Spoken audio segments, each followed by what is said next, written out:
and have fun with Jamaican rum conversation. Blunts in rotation, my man Big John got the Glock in his waist and was smoking, drinking. Got the hooker thinking, if money smell bad, then this nigga big is stinking. Is it my charm? I got the hookers eating out my palm. She grabbed my arm and said, let's leave home. I'm hitting skins again.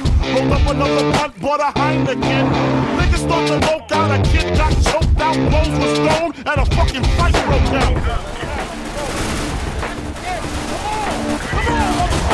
Can we just all get along so I can put pickies on her chest like little Sean? Get a busy drunk off a Dom Perignon.